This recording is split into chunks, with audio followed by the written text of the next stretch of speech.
Hey everyone, and welcome to The Explainer. Today, we're decoding an absolutely brilliant culinary hack from the popular channel Nisha Madulika. We are going to break down exactly how you can make a perfectly spongy, incredibly delicious suji or semolina cake. And get this, we're doing the whole shebang entirely without an oven and without using a single egg. So, you know the feeling, right? You're craving a warm, fluffy cake, but maybe you don't have an oven, or honestly, you just don't want to deal with preheating the massive thing. Well, if that's you, you are exactly in the right place. I'm going to reassure you right now, literally all you need to make this baking magic happen is a standard everyday household pressure cooker. Okay, let's dive into this. I know it sounds a bit like magic, but it's pure, accessible kitchen science. Throughout this explainer, you're going to see just how simple this recipe is to master. I promise, by the time we wrap up, you'll have a foolproof method for pulling a perfectly baked soji cake right out of your pressure cooker. Part 1. Prepping the perfect batter. To kick things off, we've got to gather our wet and dry ingredients. Here's our core lineup. You're going to need 1.5 cups of fine suji, half a cup of ghee, half a cup of sugar, and half a cup of curd. Now, listen up, because this is absolutely crucial. That curd has to be at room temperature. It is the secret to getting the absolute smoothest, most cohesive mix possible. You'll also want some extra milk on hand to tweak the consistency later, plus half a teaspoon of baking soda to give our cake that essential, fluffy lift. Let's walk through the initial mixing phase. First things first, you're going to thoroughly combine your wet base. That's the ghee, the sugar, and that room temperature curd we just talked about. Once that's looking like a nice, smooth mixture, go ahead and gently fold in your fine suji. Next, you just stir in a tiny splash of milk to bring it all together.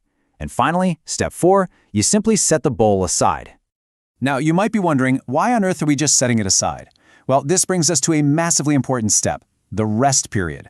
We really need to leave this batter completely alone for a solid 15 to 20 minutes. See, the suji actually acts just like a giant sponge. While it's resting, it's actively absorbing all that moisture from the curd and the milk. It literally swells up, which naturally thickens the batter. This resting phase is the absolute secret weapon for achieving that signature fluffy cake texture we're chasing. Now, what's really interesting about this slide is how we prep while we wait. Part 2, the pressure cooker setup. So, while our batter is doing its thing for 15 minutes, we aren't just sitting around. We're going to prep our makeshift oven. This is where we learn the exact mechanics of turning a basic cooker into a baking machine. First up, pour a layer of regular, everyday salt directly into the bottom of the pressure cooker. Second, place a small metal stand right on top of that salt. Finally, close the lid and let it preheat on the stove. But wait, listen very closely to this, because it is an absolute necessity. You must remove the whistle from the lid before you preheat. Seriously, take it off. We are trapping dry heat here. We do not want to build steam pressure. Oh, and here's a really fantastic pro tip from the source material. When you pour that salt in, it might look kind of brown or discolored. Don't panic.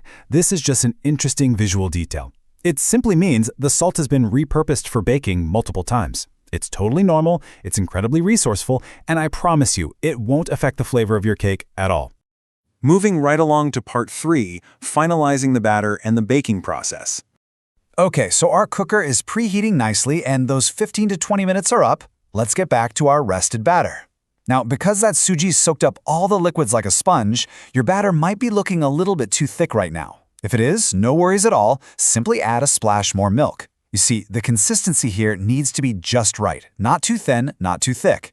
Your ultimate goal is to match the consistency of a standard Maida or refined flour cake batter. That is your perfect visual benchmark. Once you've absolutely nailed that consistency, it's time to add our final flavor components. Toss in a pinch of cardamom powder for that lovely warmth, 2 tablespoons of raisins, and 2 tablespoons of vibrant Tutti Frutti. Now, the very last thing to go into the bowl is your half teaspoon of baking soda. And guys, when you add this, you must mix it gently. If you overmix it now, you'll literally deflate the batter, and we want to keep it as airy as possible to get maximum sponge. Next up, we prep our baking container. Grease it up nicely with some ghee and line the bottom with butter paper. For a really great texture surprise, go ahead and scatter some dry fruits, like chopped almonds and cashews, right at the base. Pour your beautiful batter over the top of that and then garnish with even more fruits. Finally, carefully place this container onto that metal stand inside your preheated cooker. And here is your critical instruction for this step. Lower the heat. This cake must bake on a completely very low flame. So, how long are we waiting? Well, the estimated bake time is about 45 minutes. However, keep in mind that this is just a guideline. The exact time can vary a bit depending on things like the thickness of your specific pressure cooker, the exact intensity of your low flame, and the type of metal container you happen to be using. And this brilliantly illustrates our next challenge. With all those little variables in play, how do we actually know it's perfectly baked without, ruining it? Well, we use one of the oldest, most reliable baking tricks in the book, the classic knife test. Once you see the top of the cake looking beautifully golden brown right around the edges, carefully open the lid. Grab a knife and insert it right into the dead center of the cake. If that knife comes out completely clean, with absolutely zero wet batter clinging to it, bingo, your cake is absolutely ready to come off the heat. Let's move to and see how this builds into our final stage, Part 4, Unmolding and Serving. We've made it to the final, and frankly, the most rewarding stage of the whole process, safely removing our creation. But listen, I really cannot stress this enough. Patience is absolutely key here. You must let both the cake and the container cool down completely before you even attempt to unmold it. If you try to rush it and remove it while it's still piping hot, it's probably going to break apart on you. Once it's completely cooled, just run a knife around the inner edges of the container, place a plate on top, flip the whole thing over, and give the bottom a gentle little tap. You are going to get a flawless, clean release every single time. Now, what's truly impressive about this specific recipe is its longevity. If you store this eggless suji sponge cake properly in the fridge, it boasts an incredible shelf life of up to 15 days. That's half a month. It just goes to show that this method isn't only about making a delicious treat, it's highly practical and perfectly designed for making ahead of time. So here is my final question for you. What special occasion are you going to bake this simple, spongy suji cake for? Whether it's a birthday, a big family gathering, or honestly just a cozy weekend at home, you now have the exact blueprint to pull off this pressure cooker magic. Take what you've learned today, get into the kitchen, and hey, don't forget to share your baking successes with us. Thanks so much for joining me on this explainer, and happy baking!